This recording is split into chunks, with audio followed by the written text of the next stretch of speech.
দেশ ও মানুষের ভাগ্য পরিবর্তনে সুনির্দিষ্ট পরিকল্পনা তৈরির কথা জানিয়ে তারেক রহমান বলেছেন, আই হ্যাভ এ প্ল্যান।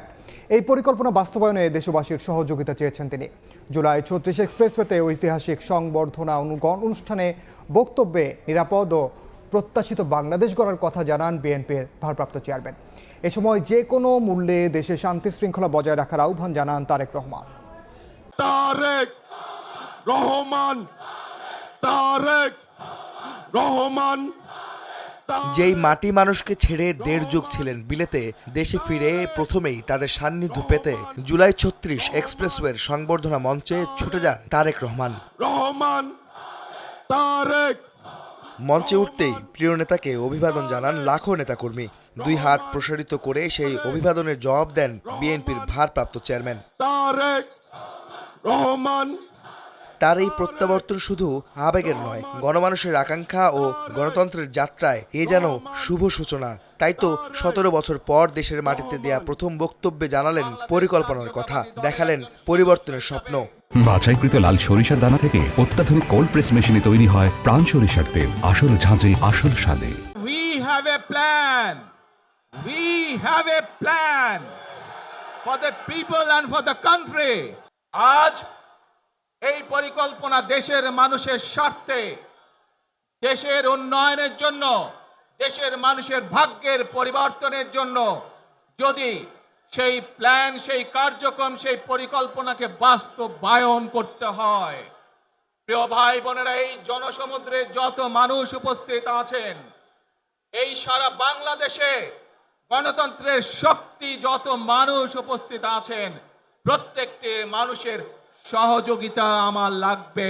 গুপ্তচররা এখনো ষড়যন্ত্র চালিয়ে যাচ্ছে উল্লেখ করে সবাইকে সতর্ক থাকার আহ্বান জানান তারেক রহমান। বলেন, আধিপত্যবাদীরা ষড়যন্ত্র করলেও যে কোনো মূল্যে ধরে রাখতে হবে দেশের শান্তি শৃঙ্খলা। যে কোনো উস্কানির মুখে আমাদেরকে ধীর শান্ত থাকতে হবে।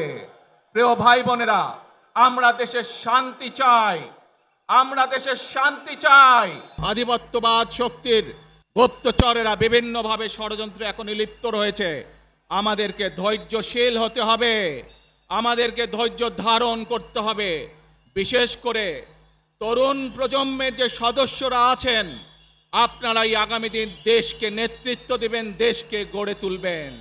এই দায়িত্ব তরুণ প্রজন্মের সদস্যদেরকে আজ গ্রহণ করতে হবে, যাতে করে এই দেশকে আমরা সুন্দরভাবে গড়ে তুলতে পারি। নিরাপদ বাংলাদেশ গড়ে তুলতে ধর্ম বর্ণ নির্বিশেষে সবাইকে পাশে চান বিএনপির ভারপ্রাপ্ত চেয়ারম্যান। আগামী দিনে দেশ পরিচালনার দায়িত্বে যারা আসবে, আমরা সকলে নবী করিম সাল্লাল্লাহু আলাইহি সাল্লামের যে ন্যায়পরায়ণতা, সেই ন্যায়পরায়ণতার আলোকে আমরা দেশ পরিচালনার সর্বোচ্চ চেষ্টা করব।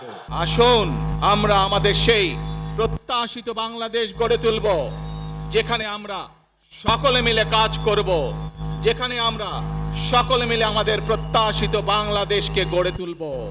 তারেক রহমান তার দেশে ফেরাকে স্মরণীয় করে রাখার জন্য বাংলাদেশের মানুষের প্রতি কৃতজ্ঞতা জানান। আপনাদের কাছে কৃতজ্ঞতা প্রকাশ করছি আজকে আমাকে এইভাবে বরণ করে নেওয়ার জন্য।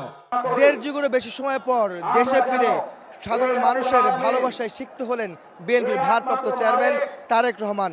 তিনি এই ভালোবাসার প্রতিদান দিতে চান।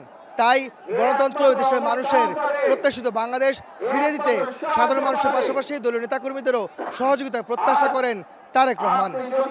আহমেদ সালেহীন, সময় সংবাদ, ঢাকা।